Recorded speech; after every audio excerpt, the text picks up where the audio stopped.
রাতের আধারে সীমান্ত পার হয়ে ভারতে গিয়ে 5 দিন ধরে নিখোঁজ মহেশপুরের যুবক ওয়াসিম আলী গত সোমবার থেকে নিখোঁজ হয়েছে। এদিকে সীমান্তবর্তী ইসামতি নদীতে অজ্ঞাত যুবকের লাশ দেখে ওই যুবকের পরিবারে চলছে আহাজারি। পরিবারের ধারণা অজ্ঞাত ওই যুবকই নিখোঁজ ওয়াসিম। স্বজনরা জানায় গত সোমবার রাতে উপজেলার বাঘাডাঙ্গা গ্রামের আদিবাসী পাড়ার রমজান আলীর ছেলে ওয়াসিম আলী সহ আরো 3 জন অবৈধভাবে ভারতে যায়। রাতে যাওয়ার সময় ভারতীয় সীমান্তরক্ষী বাহিনীর সামনে পড়লে 3 জন পালিয়ে গেলেও ওয়াসিম পালাতে পারেনি।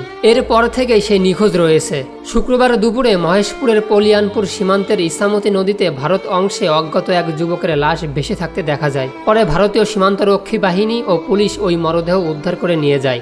নিখোঁজ ওয়াসিমের পরিবারের দাবি ওই মরদেহ ওয়াসিমের। বিএসএফ তাকে নির্যাতন করে হত্যা করে নদীতে ফেলে রেখে যায়। তবে লাশের পরিচয় শনাক্ত না হওয়ায় তারা এখনো পুরোপুরি নিশ্চিত নয়। পরিবারের দাবি যদি মরদেহ ওয়াসিমের হয় তাহলে যেন পরিবারের কাছে দ্রুত হস্তান্তর করা হয়। এই ব্যাপারে খালিশপুর 58 বিজিবির অধিনায়ক লেফটেন্যান্ট কর্নেল রফিকুল আলম জানান, লাশটি ইসামতি নদীর ভারতীয় অংশে থাকায় উদ্ধার করা যায়নি, তবে বিএসএফকে জানানো হয়েছে। তিনি আরও বলেন, মৃতদেহটি বাংলাদেশি না ভারতীয় তা এখনও আমরা জানতে পারিনি। এছাড়া কোনো পরিবার তাদের কোনো সদস্য নিখোঁজ থাকার বিষয়ে আমাদেরকে জানায়নি।